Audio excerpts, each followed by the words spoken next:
حوالے سے مشہور ہے کہ سایہ کریمہ کو آیا مبالغہ کہتے ہیں۔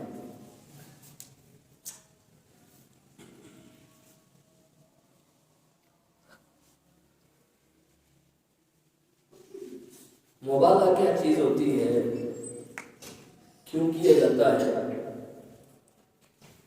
اس حوالے سے بھی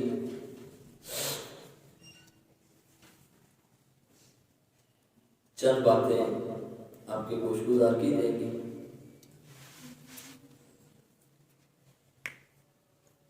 اس آیہ کریمہ میں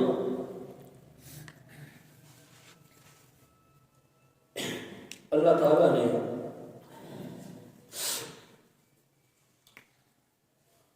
حضور علیہ السلام کو مبالغہ کرنے کی عیسائیوں کے ساتھ تلقین فرمائی۔ فرمایا کہ میرے محبوب ان عیسائیوں کو، یہ جو پادری ہیں نجران کے عیسائی، آپ نے ان کو دین اسلام کی دعوت دی، ان کو بلا کر سمجھا کر بٹھا کر یہ بتایا کہ خدا وحدہ لا شریک ہے، عقیدہ تثلیث سے باز آ جاؤ، مریم کو خدا کی بیوی کہنا چھوڑ دو، عیسیٰ کو خدا کا بیٹا کہنا چھوڑ دو۔ وہ خدا بیٹوں سے پاک ہے، وہ خدا بیویوں سے پاک ہے، وہ اس کا باپ کوئی نہیں ہے، وہ کسی کا باپ نہیں ہے، وہ کسی خاندان سے تعلق نہیں رکھتا، اس کے کوئی قبیلہ، کوئی برادری، کوئی خاندان نہیں ہے، اور نہ آگے اس کی کوئی اولاد ہے کہ کوئی خاندان بنے۔ وہ ان ساری چیزوں سے منزہ ہے، مبرہ ہے، پاک ہے۔ لیکن نجران کے عیسائی عقیدہ تثلیث پر ڈٹے رہے، انہوں نے دین اسلام کو ماننے سے، عقیدہ تثلیث سے، توبہ کرنے سے گریز کیا، باز نہیں آئے، اسلام کو قبول نہیں کیا۔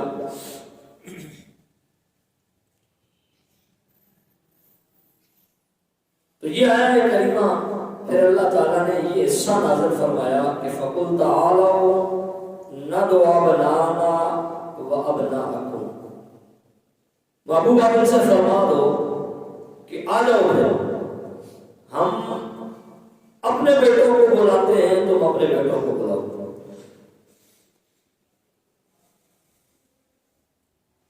وَنِسَاءَنَا وَنِسَاءَكُمْ، ہم اپنی عورتوں کو لے کر آتے ہیں، تم اپنی عورتیں لے کر آؤ۔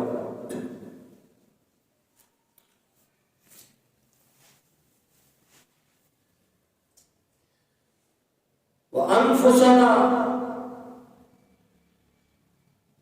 وَأَنفُسَكُمْ،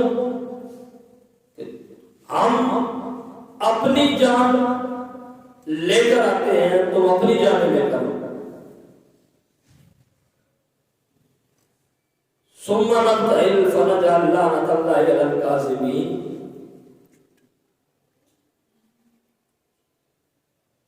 اور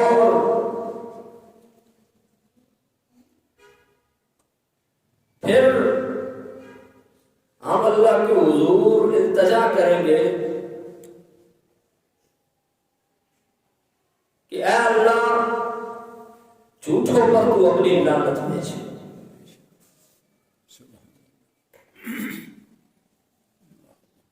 یہ آیہ کریمہ کا مفہوم آپ کے سامنے رکھا کہ نجران کی عیسائیوں کو حضور نے یہ کہا،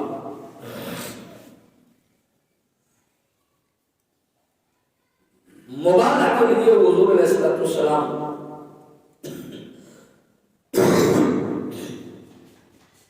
کیونکہ اس حوالے سے چند باتیں آپ کی گوش گزار کرنی ہے کہ حضرت سیدنا علی المرتضیٰ شیر خدا رضی اللہ تعالیٰ عنہ، سیدنا امام حسن مجتبی رضی اللہ تعالیٰ عنہ، سیدنا امام حسین شہید کربلا رضی اللہ تعالیٰ عنہ، سیدہ طیبہ طاہرہ سیدہ فاطمہ سلام اللہ علیہا،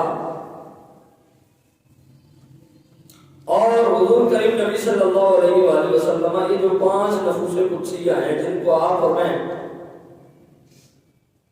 اپنی اصطلاح میں 5 تن پاک کہتے ہیں، یہ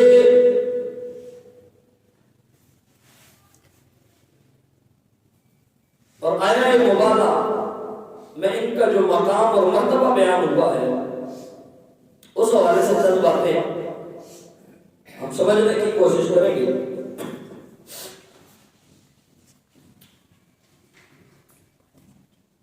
جب میرے کریم نبی صلی اللہ علیہ وآلہ وسلم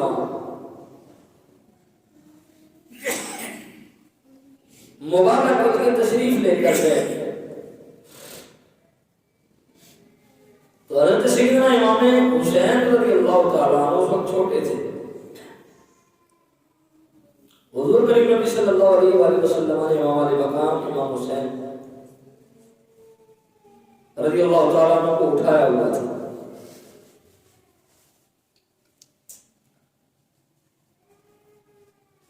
حضرت سیدنا امام حسن مجتبی رضی اللہ تعالیٰ عنہ اس قابل تھے کہ آپ چل سکتے تھے، آپ حضور کی انگلی پکڑ کر حضور کے ساتھ چل رہے تھے۔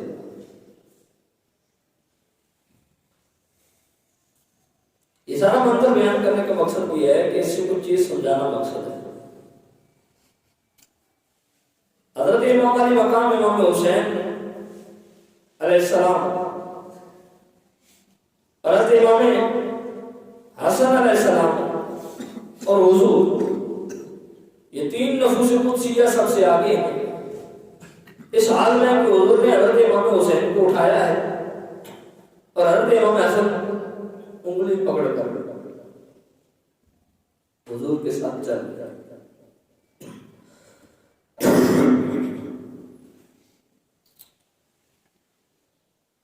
حضور کے پیچھے والی کائنات،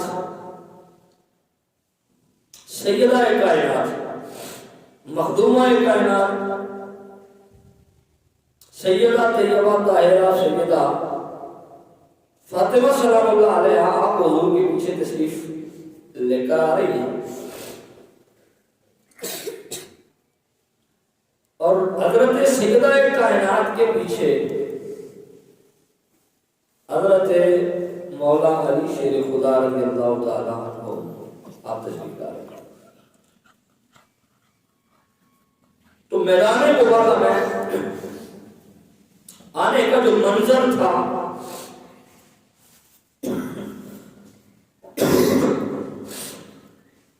حضور کریم نبی صلی اللہ علیہ وآلہ وسلم سب سے آگے، اس کے بعد سیدہ کائنات، اور سب سے آخر میں مولا کائنات علی المرتضیٰ شیر خدا رضی اللہ تعالیٰ عنہ۔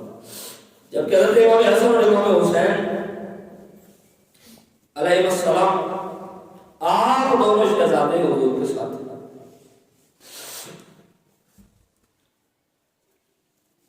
یہودیوں کا جو بڑا پادری تھا، جب اس نے یہ دیکھا کہ یہ 5 نفوس قدسیہ مبارک کے لیے آ رہے ہیں، تو وہ ان کے نورانی چہرے دیکھ کر، نورانی صورتیں دیکھ کر، اپنے جتنے بھی اس نے عیسائی اکٹھے کیے ہوئے تھے، اس نے کہا کہ ہم ان سے مبالغہ نہیں کریں گے،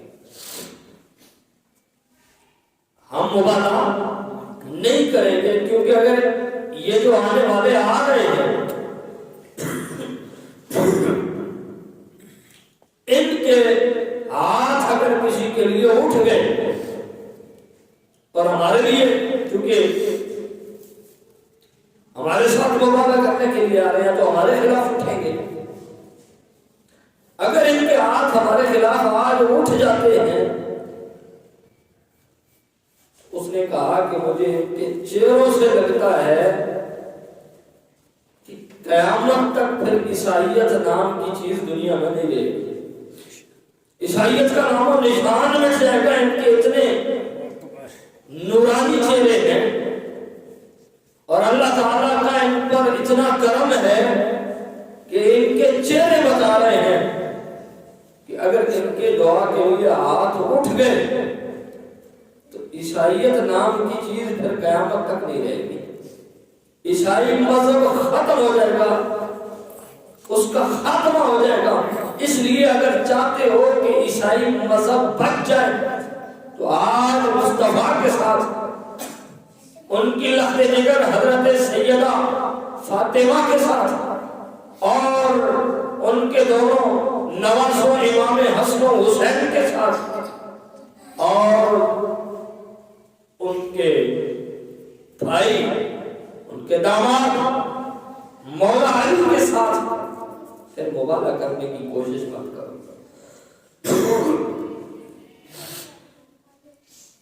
مبالغہ کرنے سے وہ بھاگ گئے، انہوں نے مبالغہ نہیں کیا، واپس چلے گئے۔ لیکن ایک چیز واضح ہو گئی کہ اللہ تعالیٰ نے اسلام کی حقانیت کو واضح کرنے کے لیے اور کفر کو نست و نابود کرنے کے لیے جن شخصیات کا انتخاب کیا وہ مصطفیٰ ہیں، مصطفیٰ ہیں، سیدہ فاطمہ ہیں، ان کے دونوں لگتے جگر سبحان اللہ، جن کو آپ اور میں بہتر پاک کہتے ہیں۔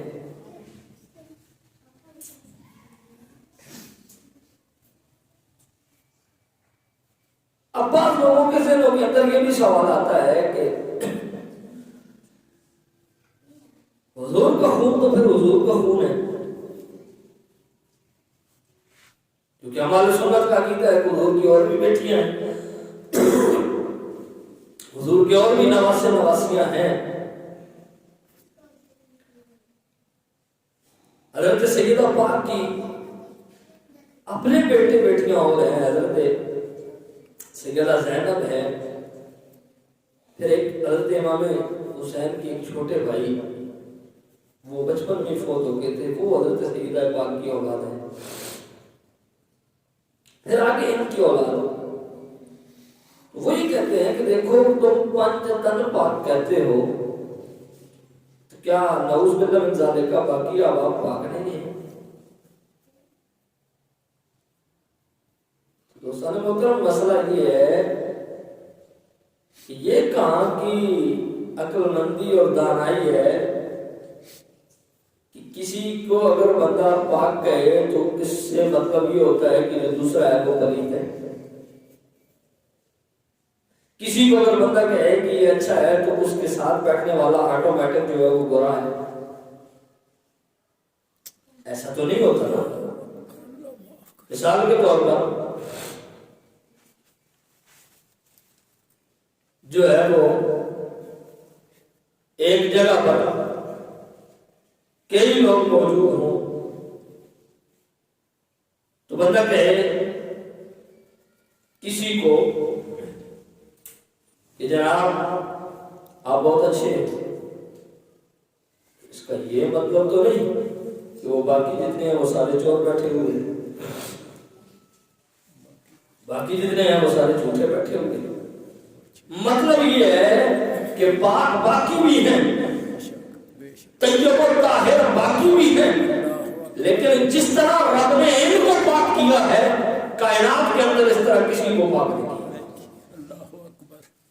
اور اس کی وجہ کیا ہے کہ جب آیہ کریمہ انما یرید اللہ لیذھب عنکم الرجس اہل البیت ویطہرکم تطہیرا یہ نازل ہوئی تو حضور علیہ السلام سیدہ ام سلمہ بھی فرماتی ہیں، حضور کی اور صحابہ کرام سے بھی روایت ہوئی ہے حضور کریم نبی صلی اللہ علیہ وآلہ وسلم تشریف فرما تھے تو حضرت امام حسن آئے. حضور علیہ السلام نے چادر اوڑھی تھی. حضور نے حضرت امام حسن کو چادر میں داخل فرمایا.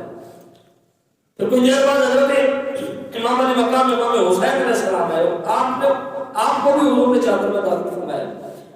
اس کے بعد سیدہ کائنات تشریف لے کر آئی. آپ کو بھی حضور نے چادر میں داخل فرمایا.